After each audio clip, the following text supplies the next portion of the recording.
Hey, what's going on, guys? JetXC here, and today we're just going to be talking about Endless Battle. Now, we've had this mode before, I'm pretty sure. I've talked about this before, but you know what? I forgot what the last mode was called, but it was like every 5 rounds you would go and collect currency, and those currencies you'd use to upgrade certain things, and then you'd go back to the main area and you would defend the base essentially for a good like 20 rounds. I think this is slightly different, so that's why I'm not going to call it similar to something we've had in the past, but it's got the same it's basically the same gameplay, and you know, it's co-op, you work together, you face waves of enemies every round, you get an upgrade and you upgrade based on what would work with your operative, right? And it's a pretty solid game mode. Again, it's game modes like these, I don't have too much to complain about. Now, obviously, there could be little things that could be added to this game mode, but I really don't want to be too picky because it's an event game mode, and you don't want this to be like something where you have to do a lot. Again, I've talked about in the past having like and again, I call it like zombie mode because I reference Call of Duty a lot, but essentially where you've got at least 3, max 4 people, and you use the Pokemon that you've got, and basically you utilize the Pokemon in that Pokemon mode that they have, and you take all of your enemies that you have at your disposal, all of you together, and you kind of just survive in that big area map. This is kind of similar to that, except on a smaller sense, and also too, you've got the upgrades, and you know, it lasts for about 10 rounds. Very fun. If you work together as a team, there's nothing really super complicated about it. You know, on my channel, when it comes to Snowbreak, I tell people to be very casual.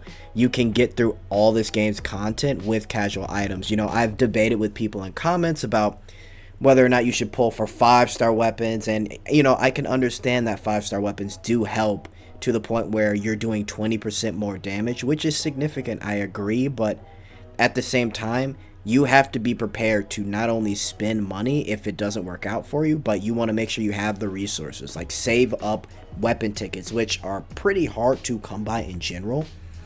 And even then, you can't guarantee the 5-star weapon because of the rates. So if you really like a character, that's really the only time I would say go for a weapon banner. But even then, I wouldn't really suggest it. Just get your 4-star, try and modify the 4-star weapon if you can, and just be happy that you can do that type of damage, right?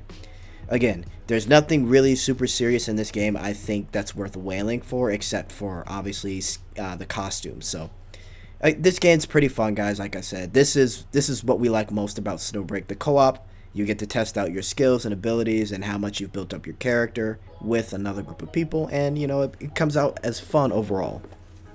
And, you know, it's pretty fun. Yeah, I guess just to wrap it up in general. Now, I did want to touch, while I got the gameplay playing in the background here, I did want to touch on Tess.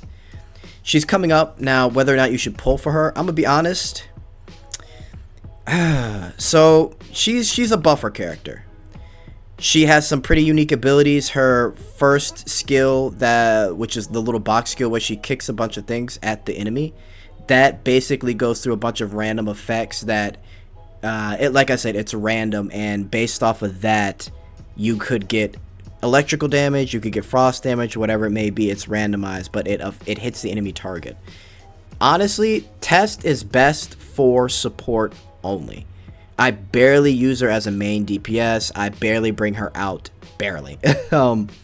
You know, if you do get her at a good level, I'd say, you know, bring her out for fun, especially if you want to see her her costumes that you've got for her. I will say the best thing about her is her ultimate. If you get her to a certain point in upgrading her, her ultimate will be available like first thing. Also, she helps others with kind of charging up their ultimate as well.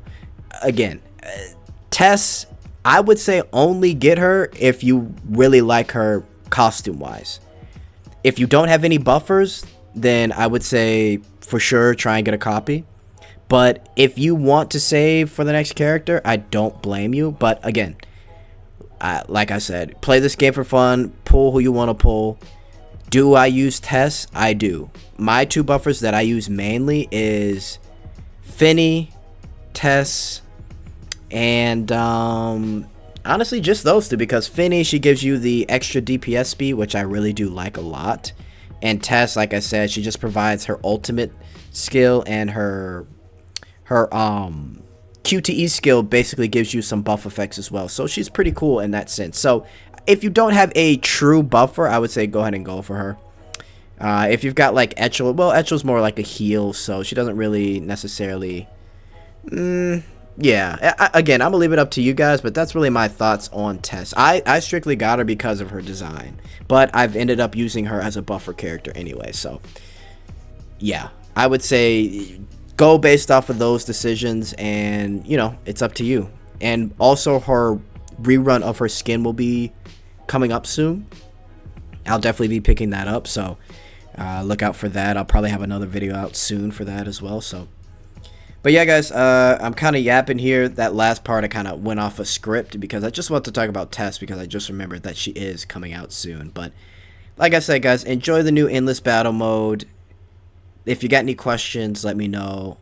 I'll be coming out with some more snowbreak videos here pretty soon, and I'll be updating you guys on different reports on what's going on with snowbreak. But like I've talked about, it's been doing wonderful in terms of numbers. So yeah, guys, that's it from me. I will talk to you guys later.